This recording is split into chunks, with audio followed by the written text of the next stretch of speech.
Hey everybody, and welcome to Paris of the Plains. This is Jalen Wong, and I'm here with... This is Chris Wheeler. And Paris of the Plains exists to enrich Kansas City through real estate. And today, we are here with Dr. Christine Nedeau and her husband, Joel. Christine is a physician. She's the founder and CEO of Bloom La Vie Health. Is that correct? That's correct. Well, awesome. Thank you both for being here with us today. Christine, for those of our listeners who don't know, what is Bloom La Vie Health? Can you tell us about your practice? So Bloom La Vie Health is a hybrid type clinic, a medical practice that combines primary care and also a bit of functional medicine. So we look a little bit closer at root causes for disease, but we also are based on medical home for patients. Okay, so when you talk about functional health, for those of our listeners who don't understand, maybe for somebody like myself who's never been exposed to that term, how would you describe that? So just like I said, I think functional medicine is probably really integrated in everything that we do in general for physicians.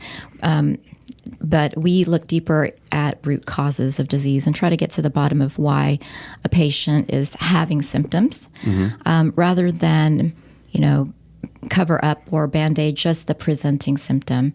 In medicine, we know about the disease mechanisms and how disease happens, but oftentimes we sort of just treat what we're seeing as a symptom in lack of time. There's so many reasons why we don't oftentimes get to the root cause, but in this practice, that's our goal, is to get to the root cause of disease and symptoms and help people recover rather than, providing permanent Band-Aids for them to continue indefinitely. That's super interesting because, my wife being a nurse, being an ER nurse, she's probably on the other extreme end where she's seeing people as they come in after they've already been either hurt or something has happened to them. But you're kind of saying you're all-encompassing, trying to get to the beginning so that you don't even have to get into that situation. Is that kind of how? Well, everyone gets sick, right? Yeah. So everyone's going to get sick. You might have an accident. You're going to have a need for reactive medicine. But in my setting, because I'm family medicine board certified, trained, we look at preventing disease. We know how disease happens, and our focus is a little bit more on that side. Okay, so we're always going to have reactive medicine and treatment for those situations that come up all of a sudden. But if you know the body and you know how disease happens, there absolutely is a way to prevent a lot of these chronic diseases that accumulate over time, right? So I think the latest statistic I saw, it was taken from the CDC, was some multi-billion dollar, $13 billion spend, I think, annually on healthcare. And I believe it was over 90% of that is on preventable chronic disease. So, American doctors are brilliant. Why do we spend so much money on healthcare when we have so many ways to look at supporting a health journey so that we can maintain good health lifelong rather than wait for people to develop diseases and then treat it then? Wow. Yeah. So it's a little bit of a shame that, our focus has been on, let's just treat it when we see it happen. And my analogy is always towards like home maintenance or your car, like you don't wait for your car to start smoking and clinking and clanking or whatever. So, you bring it in for maintenance and you make sure you take care of it along the way. And I think that that's the part of the medical system that we're trying to reverse or get back to. Maybe it was more traditionally like that in the past, where we help people, physicians help people stay healthy and sort of, maintain good health. But we're trying to get back there. So speaking of chronic diseases, Kris, I think, you want to talk about this in our podcast. You live with a chronic disease, right? I want you to have a chance to tell that story and how you even got connected with Dr. Nedeau. Yeah, so Dr. Nedeau and I think we were introduced about 3 years ago. I was, I don't think diagnosed at that point in time, but I had found a doctor in Oklahoma City that was recommended to us. And I think this journey of this autoimmune disease probably kicked off about 4 years ago. I'm really thankful for my wife because as I got really sick, I didn't even have the energy to research and kind of figure out what was going on. And we went to local doctors. And I think, kind of what Dr. Nedeau was kind of mentioning is they were just kind of throwing a reactive approach to what they thought maybe was going on. And so did a colonoscopy, they may say, hey, take this steroid, this is the problem, or take this antibiotic, this is part of the problem. And I just found myself getting worse and worse and worse and not finding the solutions that I want. So a girl at our church actually recommended this doctor in Oklahoma City and said, hey, he's a functional doctor. And I'm like, I have no idea. Yeah, you've never heard of that, right? Yeah. I was like, what's that mean? But at this point in time, I was drastically losing weight. I think I lost about 75 pounds in about a year and a half.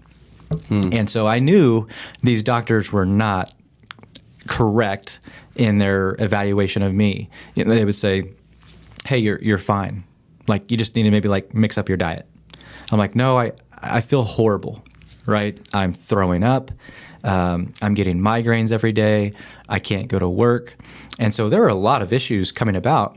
And so we found this doctor in Oklahoma City, and he said, I know exactly what your problem is. He looked at the charts, he looked at the colonoscopy, and he started to diagnose some things. And it was really, really encouraging because it was the first time in a couple years that I'd actually felt that I was listened to, that a doctor could put a little bit of a label on this, right? And that label of autoimmune disease was the first time I'd really heard about that. And so that was really, really encouraging to me of someone that had struggled for probably much longer than that. And so fast track, maybe about a year and a half later, I'm getting IV treatment at a local practice here in Kansas City, and enters Dr. Nedeau. She is filling in for another doctor, and we just kind of happened to cross paths. I think you actually were the one that put the IV on me, right? But I was there when the nurse was setting it up. Okay. Yeah. Got it. Yeah. So we had crossed paths, and I think you had asked a couple questions, or I had asked who you were because I hadn't seen your face before, and that kind of started the conversation. And you said, if I remember right, yeah, I'm actually transitioning from this company, and I'm going to launch my own company in Liberty. Is that kind of how that went? And so, you've experienced it. So you wwere at a functional medicine practice, right? Yep. But you went to a separate doctor to receive Right. primary care treatment because sometimes you hop around and you can't find the hybrid, right? Yeah. Well, Oklahoma City's pretty far too. Sure, yeah. And functional medicine is not really that common, and especially for a physician. Like, I'm an MD, so I'm conventionally trained, but we kind of put a spin. Our approach is functional, right? Yeah. So trying to find the root cause, but we're definitely conventional, evidence-based. Sure. All of that. So I remember that day. Yep. Yeah, that was unique. I think I had been at that practice for at least a year at that time. So I was doing IV treatments weekly. And that was under the direction of the Oklahoma doctor. Yep, that's right. So Oklahoma doctor was giving me certain medication and also ordering these IVs, and then this doctor would distribute them to me. And it was a really good fit for me. So I drive over there every week, get the IV treatment. It was really interesting. I remember getting those IVs, and I hate needles. And your nurse is so good about it. She has me lay down. She's like, close your eyes, and talks very calm. And now I've done it so many times, I'm like, just stick me. But I'd got down to 145 pounds. And at my height of my weight, I was pretty bulky. My wife would say I was chubby. I was like 220. I can't even imagine that. Yeah, I know. A lot of people can't. They see me now, and I'm like 180. And they're just like, wow, like, I can't believe you're at 145, and I can't believe you're at 220. So 220, I would say, is pretty unhealthy, too. Sure. Which probably triggered some of this stuff. But yeah, to get down to 145 pounds, I was a real, it was a glimpse of like 8th grade year, right? But incredible fatigue, out of work consistently. Never had heard of brain fog before. I thought that was just a made-up word that I had heard before with other like employees. I'm like, they're faking it. That's not a real thing. And then I experienced brain fog. And I can remember, back in Wichita, we had about 75 people on my team. And, I'm trying to lead this team. And I remember them asking like, hey, Mr. Wheeler, like, are you okay? And I'm like, what do you mean? And they're like, well, it seems like you're in and out. Right? And I'm like, oh, what do you mean? And it's really odd to explain brain fog. But the best way I can explain it is you're in a room and there's a lot of people around you. The conversation's happening, but you don't really feel present. You feel on the outside looking in as if like there's a ghost in there, like you're the ghost and you're the person outside just kind of watching what's happening. People are talking to you. There's a conversation happening, but you're not very responsive to it. And you can't respond very quickly either. You're trying to process, but it's just like a lapse in time is going on. And it was really unique to have my employees bring that up. Well, that your gut is directly related to your brain, right? We've talked about that quite a bit. So, yeah. So when you started with gut problems, once that starts to improve, then the brain gets what it needs, right? Yep. Yeah, and I think we'll definitely get to that point of healing the gut. But if you look at me today, incredible journey, incredible gratitude to you, Dr. Nedeau. But my stomach has you. Had to have somebody help me get there. I'm the guide. You had to do all the work. Well, you're an incredible guide. But yeah, you fast track today. Like my gut has healed. It's been a really, really long journey. But I haven't had brain fog for like 2.5 years. And that's just incredible to be able to serve your family well, love your wife well, be the father that you want to. It's really hard to do all of those things at the level that you like to when you're struggling, so much. So I want to. I was going to say, the difference between I was in traditional medicine for a long time, right? So I've been in practice now here in Liberty for over 20 years, 21 years, something like that. Okay. Yeah, and that's after residency training, right? Wow. And so, but I think that the understanding of, if your body can heal and it begins in the gut, if you are trying to do all the right things, but your gut isn't managing all of the nutrition coming in, then it's not going to be fueling your body for performance that you want, right? And so just sort of understanding that concept. And in conventional practices, again, we just don't have time to get into that. It's really time intensive, right? Yeah. And the practice in the hybrid model I'm in now, we put a lot of burden on you, the patient, to do all this work and to make changes in behavior. I mean, that's the big thing. That is true. Right? It's easy to sort of write a script and here you go, take this medicine. Yep. Okay. But when you understand the root cause, I think there's motivation for how you can heal yourself. Sure. By just behavior changes. It's sort of like telling a diabetic, take this medicine, but not telling them that they don't have to modify their diet, right? Right.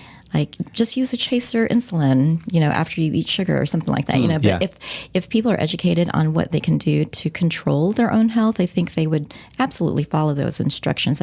But that's the part that's time consuming is the education on what do you do? Yeah. How do you teach a patient? And it's very hard to incorporate that in your life too. I think I hit a kind of a breaking point where I was willing to do anything. Sure. Right. The uniqueness of kind of the story, and I want to get back into the story and how we met and then how you started to build this business. I think that's just incredibly fascinating, and your success, how quickly you guys have taken off. But I want to start back. I'm seeing a doctor in Oklahoma City. They had prescribed a product called LDN, low dose naltrexone. Is that how you say Naltrexone, yes. Naltrexone. And I was taking that. And I think I may have been taking a couple other things, but there really wasn't a diet incorporated to it. And so I hit a little bit of a wall there. I am taking the IVs. I'm seeing a little bit of gains there, but I'd really just hit a peak of where I thought I could be. And that's where you entered into my story and our journey together 3 years ago. And so I want you to talk about your story a little bit and how this integrates into my story. So you're working at another location, and you're obviously thinking about functional medicine. You've been treating patients. Talk to us about your journey and how you've transitioned to your new practice.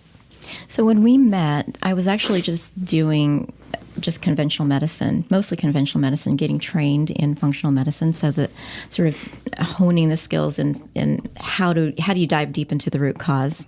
And I had just left a corporate position and, all conventional medicine. So trying to figure out, this was a new business model to the clinic you were in previously. So that direct primary care practice model was really unique. So I was just learning about that. But the style of practice was going to be the hybrid, So when we met, I was just trying to figure out the business side of it, the model. But when I moved on from there and set up my own practice, and I guess I should backtrack. So direct primary care means that we don't do claim submissions for insurance. Right. It is a direct service, like retail services, just like you would step into the grocery store and purchase, whatever you needed, the cost of it. So it's more transparent practice, right? In terms of exchange of funds, I guess. Yep. You pay for what you need, and off you go. Kind of an a la carte. Yeah, you can be a la carte. We set up the practice as more of a boutique subscription practice, so that we have a smaller panel of patients, and it's a closed membership. We're getting nearly to closed membership. Yeah. We still see people here and there. Talk about this membership, because when I was introduced to this, when you opened up your new practice, I thought, what a brilliant idea, because what I'm missing in kind of my health journey, and I could see this in a lot of people, was just the accessibility to their doctor. Trying to communicate with a doctor that's 5 hours away in Oklahoma City. You have this practice what's the membership rate right now? Joel, you could speak to that. For children, it's $49, and for adults, it's $99, and that's monthly. Right.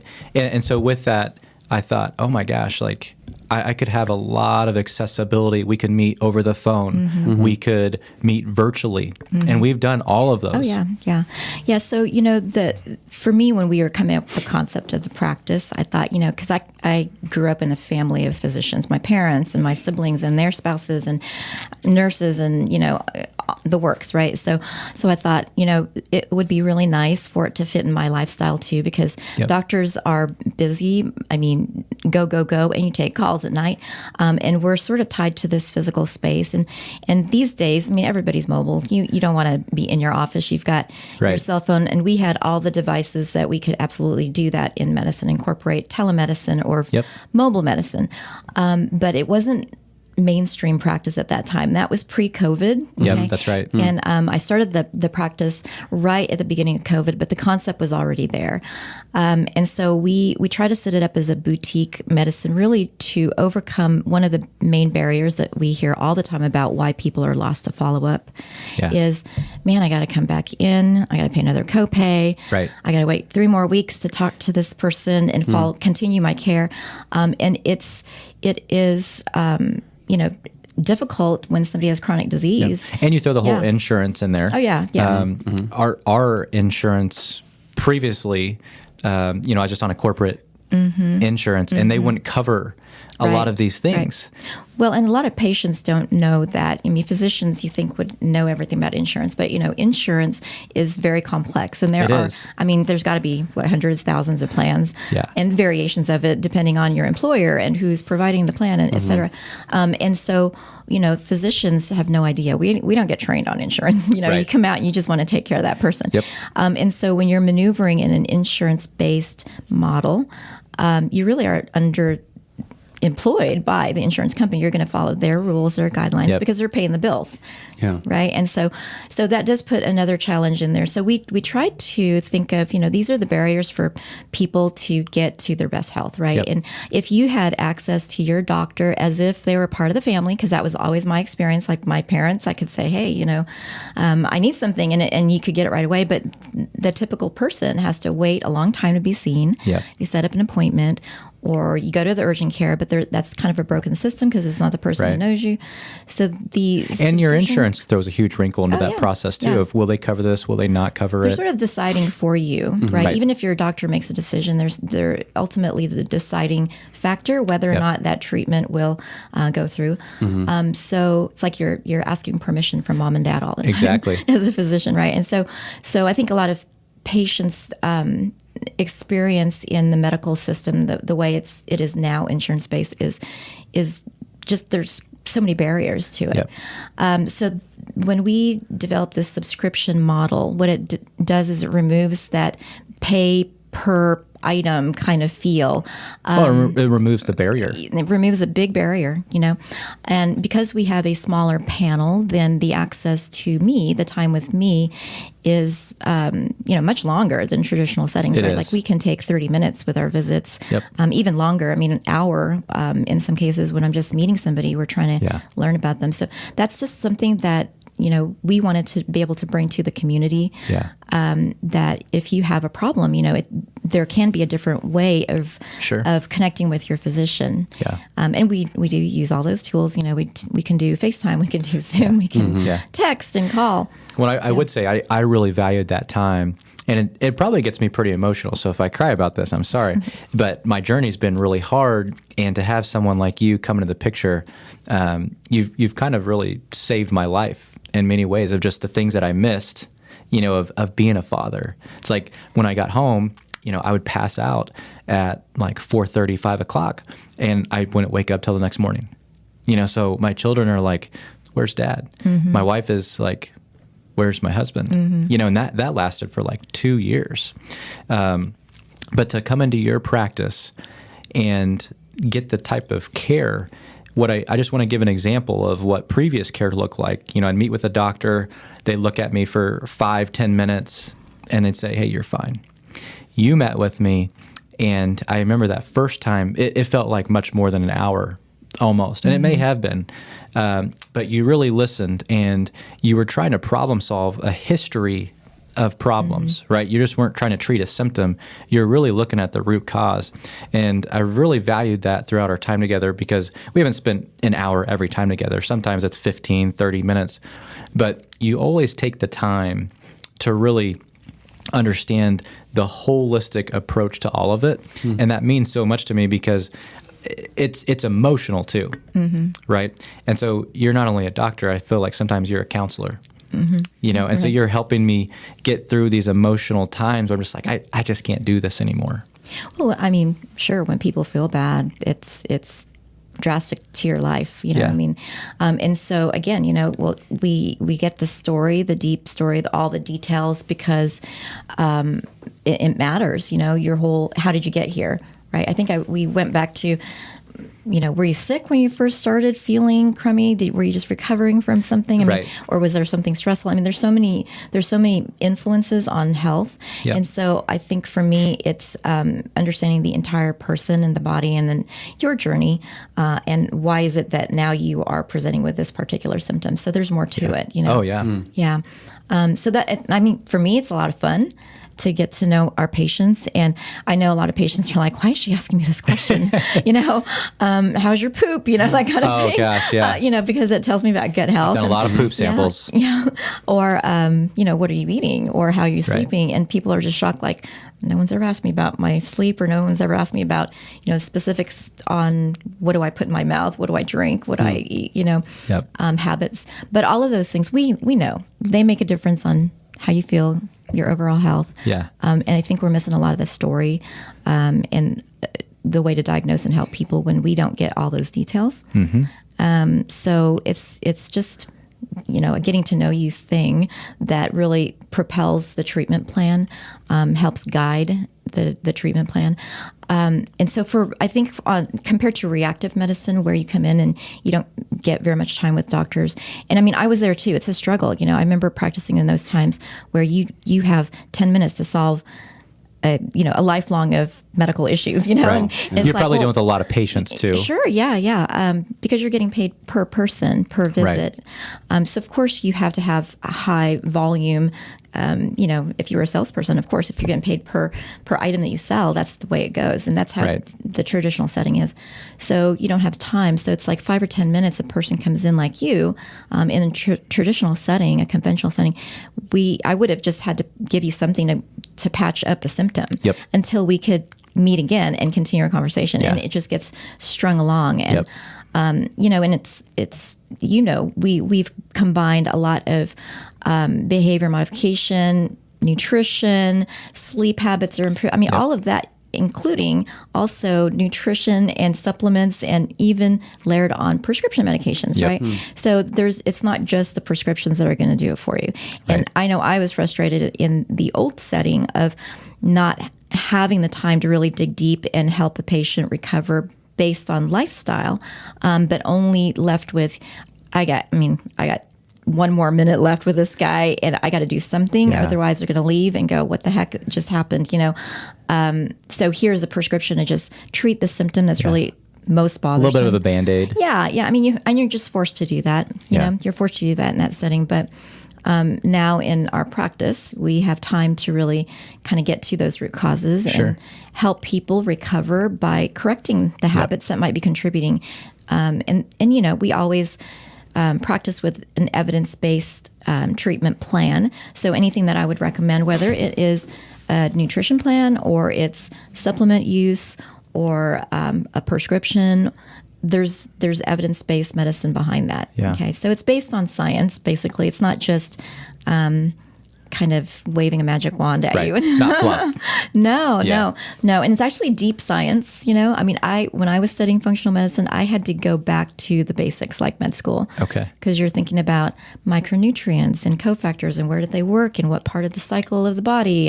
And we're looking at the whole system of the body rather than one section, one area, one piece.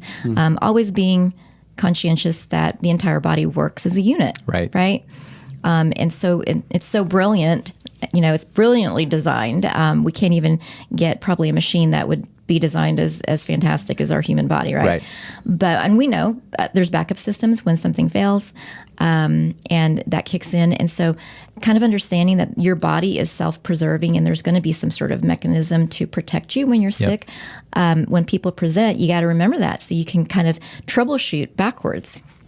I mean, my husband Joel is in IT, and I know he troubleshoots like that all day. Mechanics, they troubleshoot, right? But I think in medicine, we only have such a brief time with patients, and the expectation is that, in that 10 minutes that doctor sees me, I've got my list, because I've waited a month to be seen, so I got my list. There's no way in 10 minutes I would be able to get very far with. I might have an idea of what I want to do, but we won't be able to continue the journey. So in the practice now, right, we've had conversations through phone calls and video, and you reach out when there's a question, I answer it, we move on. I ask questions back and forth, and I think with a subscription model, because we don't have that fee, it removes that barrier. And honestly, as the practitioner, I love it because we don't have to go, now, gosh, what do we charge? Because in the traditional setting, you have to charge for every little bit. Sure. Everything. Here, I use this syringe. I use this, we list it out. But in this model, in the Bloom model, it's sort of an all-inclusive sort of thing. And, the monthly membership covers for however many times we meet and connect. Right. I love that. Yeah. Well, we're going to take a commercial break here in a minute, but I want to set you up for the second half. I really want to deep dive your previous experience at this corporate company. At what point were you starting to feel this turn, maybe this burn toward, hey, I want to do medicine a little bit differently? And so I want to deep dive into that of, hey, at what point in your journey were you starting to sense that? So we'll set that up for the second half, if that's okay. Sounds good. All right.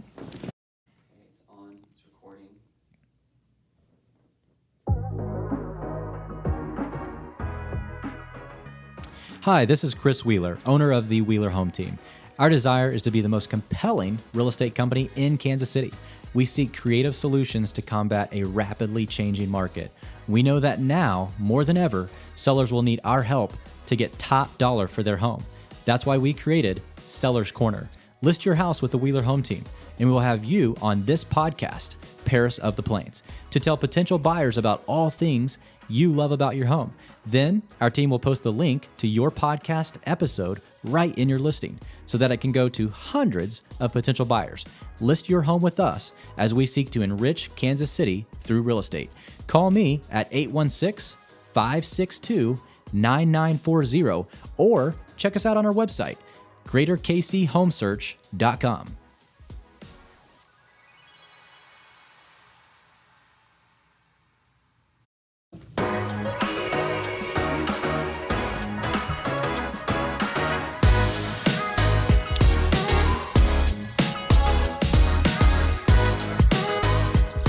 And we're back with Paris of the Plains. We've got Dr. Christine Nedeau here with us, Bloom La Vie Health. And before the break, we had a question that we were going to ask you that's kind of teeing you up for the second half here. So what we'd love to talk about is your story working at this corporate company. You're doing traditional medicine. And during that time, you had a little bit of a shift.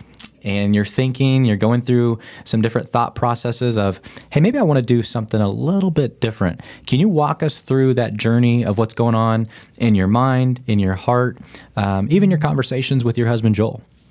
Sure. Yeah. I joined that corporate company. It's a healthcare IT company 10 years before. I was in community medicine, just traditional family medicine, doing everything.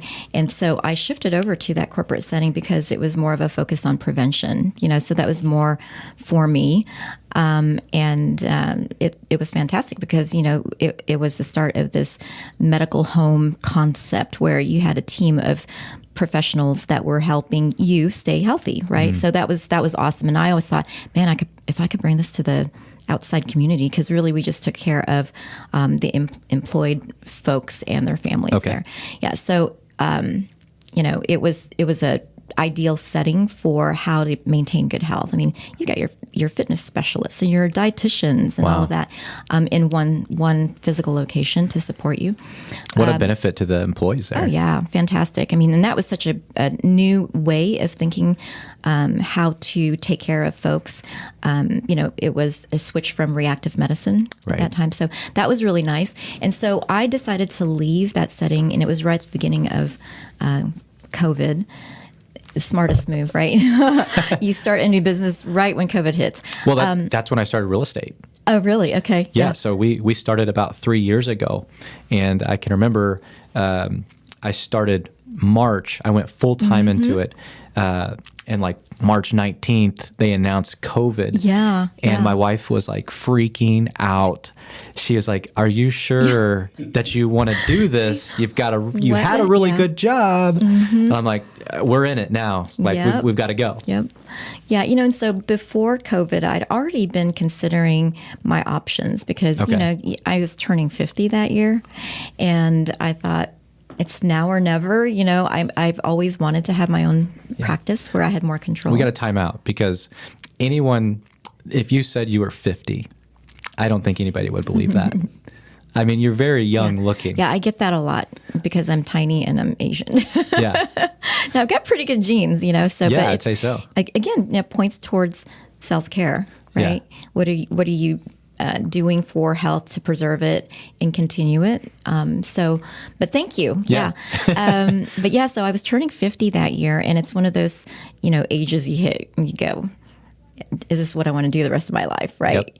Yep. 50 sounds like a really big number. So, I looked at my parents' setting for their practices when I was growing up, and that's always, the way I would measure anywhere I would go for practicing medicine. I want it to be just like community medicine that my parents practiced in, where people were my parents, they knew the community, they knew their patients, they knew the family, they knew generations, and so in the corporate setting, it was so limited to just the people that worked there. I thought, it's time to move on. Yeah. And Joel was in part of the conversations. I think we had tossed this idea around for quite a while. And, of course, if you're employed by someone, you're not the decision maker necessarily.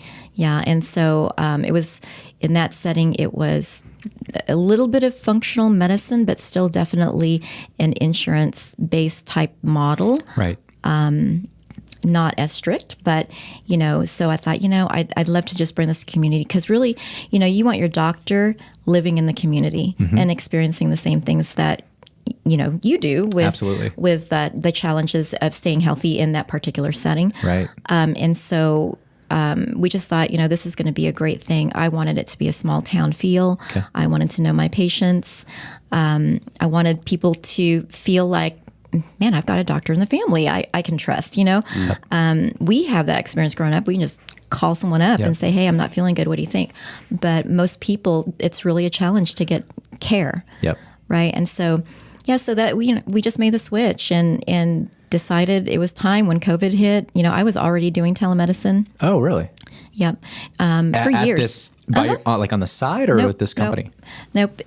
Mobile medicine, because it's a healthcare IT company. So, so I was already doing that for my patients. I see. That I saw. Yes. Did you and Joel discuss a business strategy? Did you have a 5-year plan, or was it like, hey, we're just going to wing this? Like, walk us through that. Oh my gosh, I wish I could say we planned everything out before I left my conventional setting and said, we're just going to do this. But I had looked into that direct primary care model already as a business model because I didn't want to deal with insurance.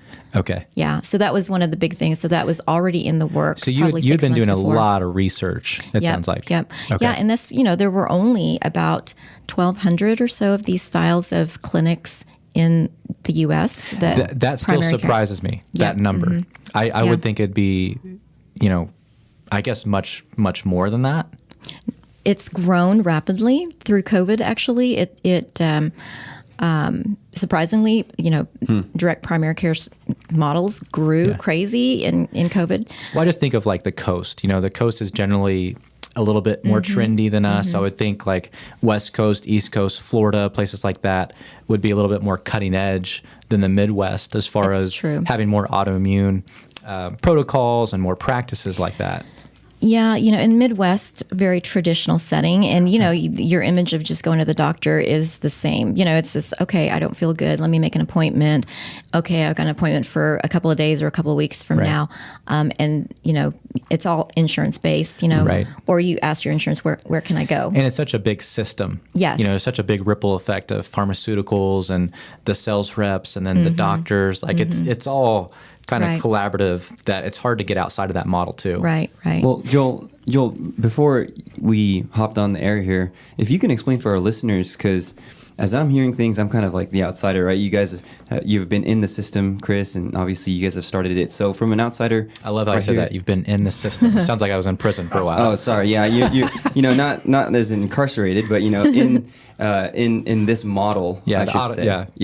And experiencing this. But for somebody who's just an outsider, when you're saying primary care, I'm thinking of like, okay, just going to my doctor once a year or something like that. But Joel, you're explaining to me that there's a traditional system of fee-for-service. Can you explain a little bit about that for people who don't know? The traditional doctor's setting, when they take insurance and whatnot, that's considered a fee-for-service.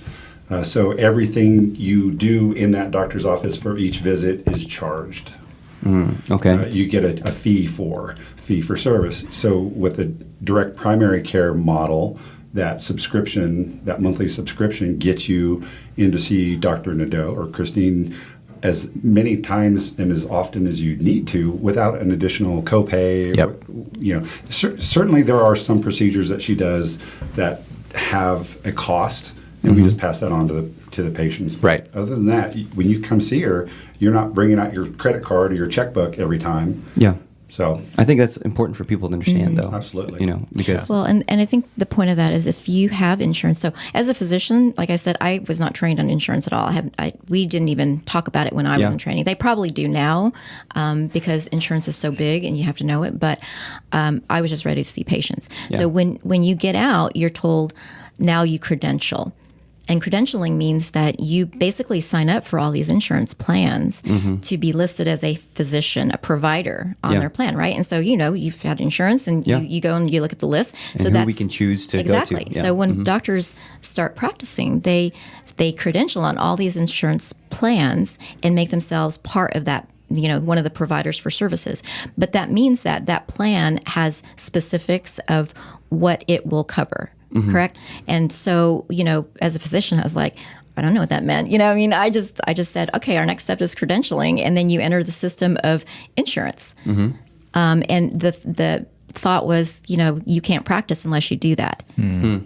So I had no idea that you can just go hang your own tile on the door and say, hey, I'm ready to go. But everybody leaves, training and says, I'm going to go work for someone, and I have to be credentialed through all these insurance plans. And so you could be on 100 different plans, and whoever has that insurance plan can choose you.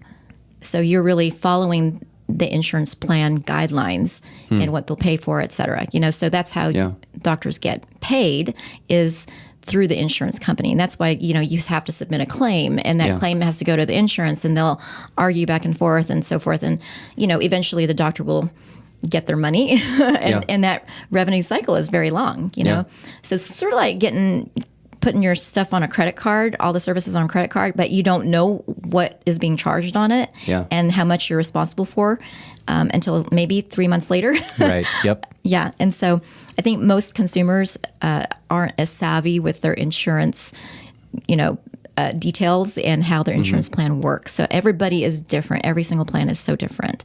So that is very, very different from our style of practice, because we don't do the claim submission. So we just take care of our patients, and the fees are up front. You know what you're getting. And even before we say, hey, this is what we're going to do, we're already explaining what the cost is related to that. And then patients have the option of, it's like buying anything at the store. You can pick and choose. And I guide patients on what I think needs to be done. And then we talk about, well, what's that going to cost and that sort of thing. So, Did that thought process, kind of how you guys are thinking about your business, was that associated with your parents a little bit, of just how you grew up? You grew up in a small town, and the idea that your parents could see people often. Did some of that kind of resonate from that? Yeah, definitely that small town setting. I mean, I grew up in Elkhart, Kansas, right? Southwest corner of Kansas, and not even 3,000 people lived there. But my parents practiced there their entire career. And so, just watching them, and it's more of the sort of the team model. He was in close connection with the pharmacists and the physical therapists and the nurses and the entire staff that took care of, his patient. And he was always communicating with the entire team that way. So I just thought that's how medicine was. It's like you get into the real world, and you realize, like, you're seeing a person for just such a brief time, and then they move on. And it's harder to make those, deep connections and really know families. And it sounds like I should back up. So in the fee-for-service, because the physician that's how they get paid and create a charge for their services, right? Obviously, it's incentivizing folks to, physicians for sure, to have a really busy day and back-to-back schedules. And that's why physicians are burnt out. I mean, there's just so much to it versus like how we're doing our service model, the monthly membership model, because our incentive is not to bring you back a million times. Right. I mean, in the beginning, it feels like, wow, I'm going to the doctor frequently, but we're just continuing conversation, because usually people come in already with chronic disease and symptoms they've been suffering with for a long time, and we're working towards an answer. So I will see that person as many times as I need to. We'll communicate in whatever way we need to, whether it's virtually, mobile, text, in office, face-to-face, whatever it is, until our visits are finally to the point where, oh, wow, you're better, and I'm not seeing you as much because you're actually better. But our model for a physician, a business owner, I'm still getting paid because you're a member, right? Yeah, right. So I don't require you to come in every time in order to generate a bill and cash flow. Well, I think the incentive is so different. It's yes. like, hey, I really want to care for this person. I'm not incentivized that they come in here 30 times, right? The membership fee takes care of how many ever times they want to come once a month. They want to come 10 times, right? So you're really incentivized to, hey, I want to get to the root cause and really help this person and their family. Yeah. Yes, and there's it's hard to grasp that concept because it feels really reverse of what traditionally everybody is used to in the medical system, right? Like, this doctor wants to get me better, and so they don't have to see me anymore. It's like, but that's what we're going for, because we don't want you tied to your physician because you're sick all the time. Yeah. We want you go live your life. I mean, go have fun, go have the energy to be engaged in the community and your family and whatever. You don't have to worry about constantly being sick and having to go to the doctor again and again and again. Sure. Right? So I love that. And since we're on the topic of, your company, you're the founder and you're the CEO, Bloom La Vie Health, what are your greatest joys that you've experienced so far? Obviously, it's probably going to be about your patients and your team, but I'd love to hear what the greatest joy is and what are the challenges that you're facing and you feel like you will face in the future. Well, I think for us, like Joel can attest to this too, we get super excited, passionate when we see people actually start feeling better. Right? I mean, it's so fun because we have patients come in that they bring their buckets of supplements and their prescription medicines, and they've got charts that I go through. I mean, they've been sick a long time, and they're feeling really stuck with, well, you're stable, let's keep things going, let's continue this prescription, or without realizing that there may be some ways to improve the health to the point that maybe we can even taper off of some of these meds over time, or but just the education bit and helping that person realize their potential for really good health and longevity. Yeah, it's just so fun seeing the transformation. And I never make promises. People always, I tell Joel, like he talks to patients before they join membership, trying to explain our model, and I'm like, please don't tell them that I can cure everything. Well, I don't. You were very honest with me. Yeah. And you were probably the first person that was very transparent about this. And you said, Kris, this isn't going to be easy. It's going to be a journey, and it could take time. And I said, how much time? And you said it could take anywhere from 6 months to a year before you're really starting to see some real results. And I think at that time, I felt a little bit defeated because I'd been on the journey so long already. Yeah, I remember. And I'm like, oh my gosh, can you just give me a cure like right now? Yeah. But I was also really hopeful because it felt like to me that you had a path, right, set out for me that, hey, if we follow this plan, if you take these steps, if you do these things that I'm advising on you, we will move forward together. And having someone walk with me, kind of hold my hand throughout the process is exactly what I needed during that time in my life. But it was also the first time that a doctor was willing to do all of that for me. And so it was really monumental.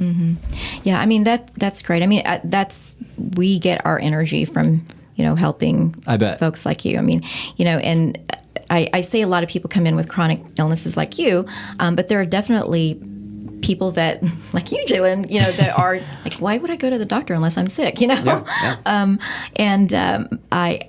see the realm of from healthy to very, very ill folks. I would say that it's just so fun though. The reward is helping people understand their health potential, and everybody wants to live a healthy life, right? I mean, nobody wants to grow old and kind of dwindle away. I call it the dwindles, everybody wants, some sort of energy and vitality that they can continue lifelong. Yeah. And you see it, year after year that, maybe I'm getting a little bit less energetic and I'm losing some things. And you see these old guys like hunched over and thin and frail. And I'm like, no, we're not going to do that. We're going to keep people healthy. We're going to keep you engaged in the community and doing what you love to do, rather than be burdened by, complicated health issues.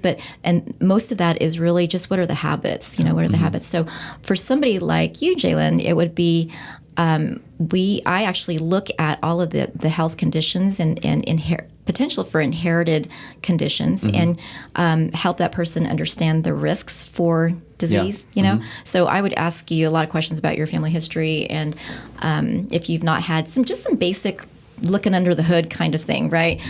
For maintenance, then we get to those details, and sometimes it's not necessary to dive very deep. So we just make sure that we teach you, good habits, and help you preserve your health now, so that you're not. And so this is one of the things I say: you're either going to invest in your good health now, or you're going to invest in illness later. Right. And I think that goes with anything that we do. It's always a journey to get to that successful point in time. Whether it's your business, building your business, investing in the stock market.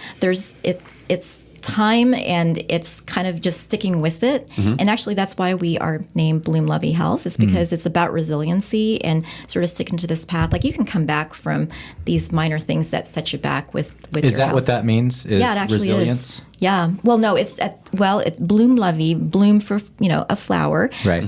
And the La Vie Health is life. Okay. So Bloom Life, right? And so just the thinking that you can overcome these little bumps in the road and come back from a lot of illnesses, but you just need the support and the guidance and the education on what to do. I'm so glad you brought that up, because I think for the people listening to this, they may be thinking, well, I'm not like Kris, right? I don't have a chronic illness, and I'm not really that sick. And so your practice isn't just for people that are like, oh my gosh, I'm in the worst place possible. Right. It's also for that regular person like Jalen, or someone's out there is like, hey, I've just gotten a checkup every year or every few years. It's really to protect your potential of what your health could be. And so if you're looking to maximize that potential, but also prevent potential things that are down the line, you're there to walk that path with them too. Right. And, and I think for somebody like Jalen, who otherwise healthy, you don't go into the doctor unless you're sick, or maybe you're going for a checkup. What do you do when you do get sick? How do you contact your doctor? How do you get care? Do you Google? Yeah, I Google. I talk to my wife. My wife is an ER nurse, so she'll mostly tell me to suck it up. Yeah. Because ER trained people are just like making sure you're not going to die right now. No, she wouldn't even. It's like you're breathing, you're fine. Right. She wouldn't even go out to get NyQuil for me one night. She sent me out because she said, I just saw a lot worse things over the weekend, so you're fine. So, I mean, I'm glad that you kind of mentioned that too, because I'm somebody who, I think I'm relatively healthy. I was a lot healthier when I was in my 20s.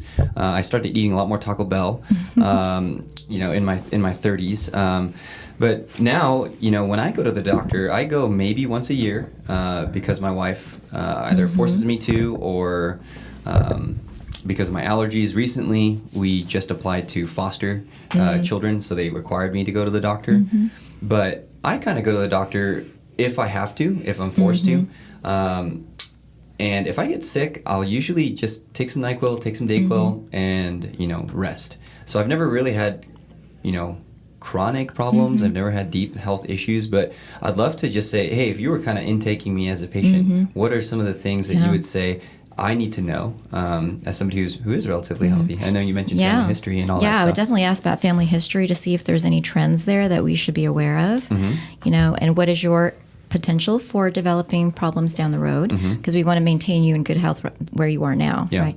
And then you mentioned allergies, and so we would just sort of dive into more of, how do you take care of yourself?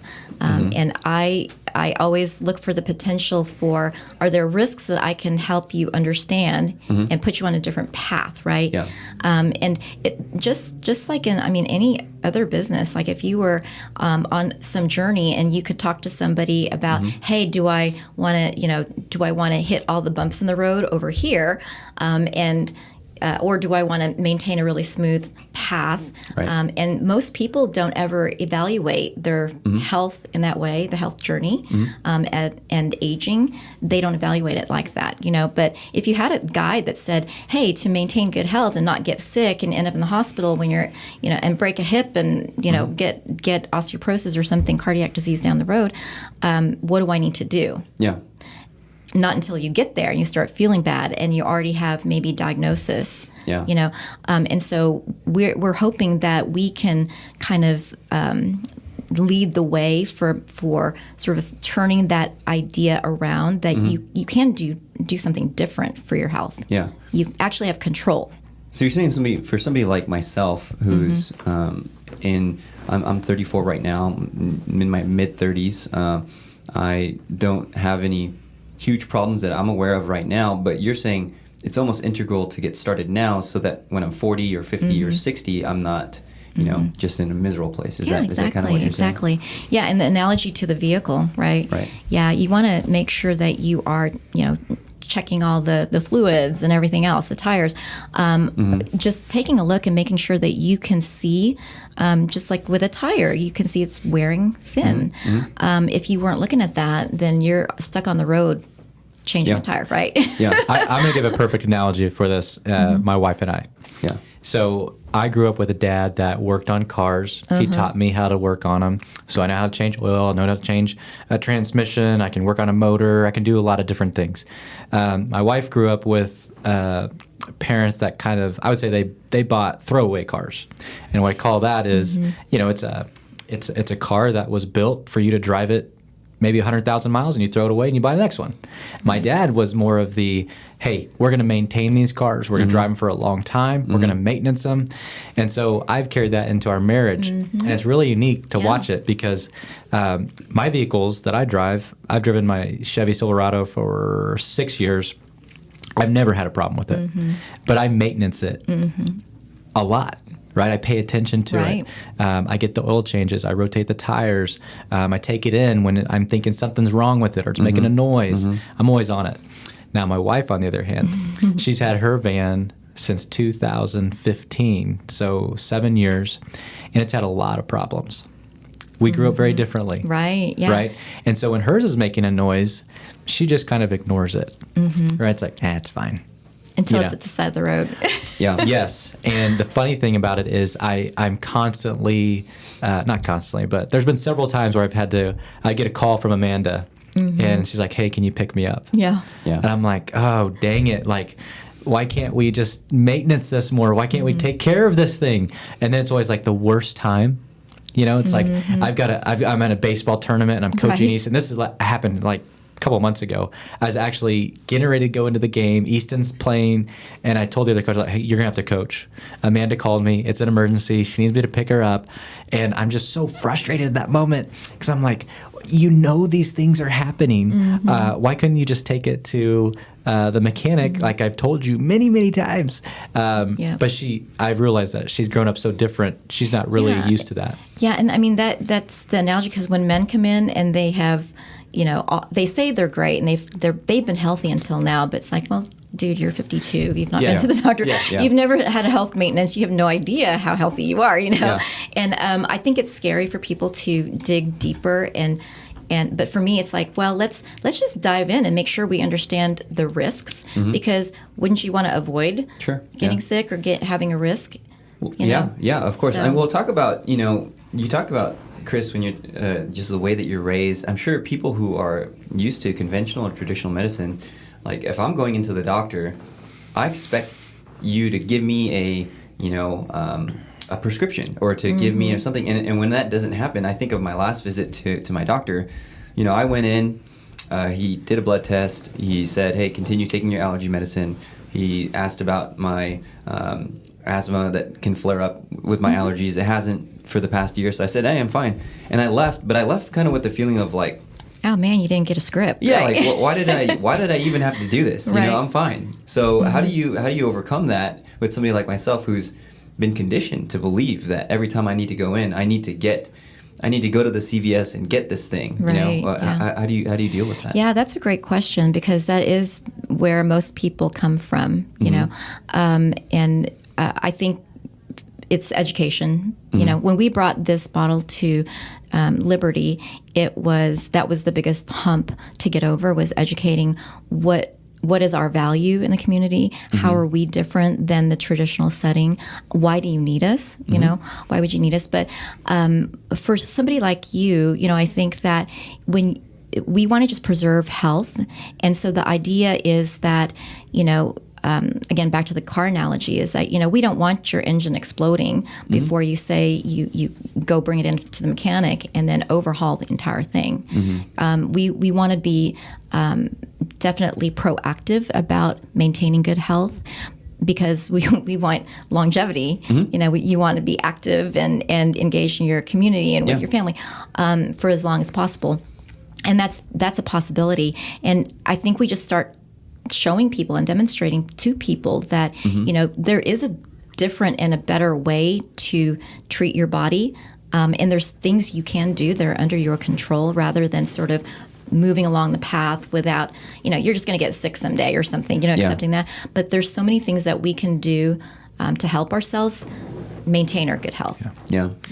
I think I'm a perfect testament to that, because in my 20s, my late 20s, my early 30s, I was very active. I played a lot of basketball, played a lot of golf. I even played football, like tackle football.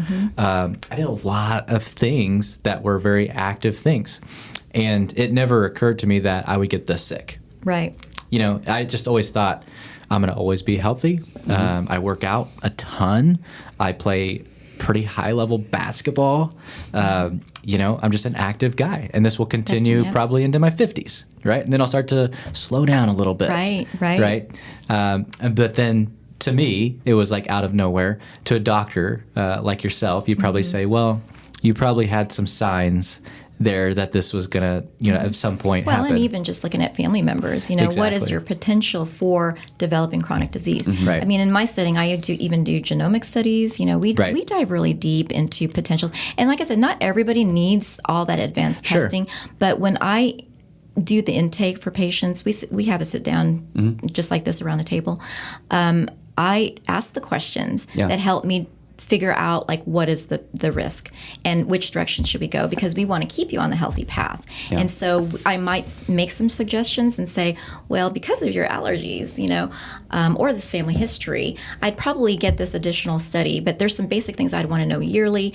And then because you're having these symptoms and these other things that are kind of yellow flags for me, why don't we look at this too? So you can understand what to do to keep yourself on a healthy path. Right. And one of the things that even just I woke up today and I have allergy symptoms. Now what do I do? I think most people end up going to an urgent care because they can't get into their regular doctor because the doctor is booked up.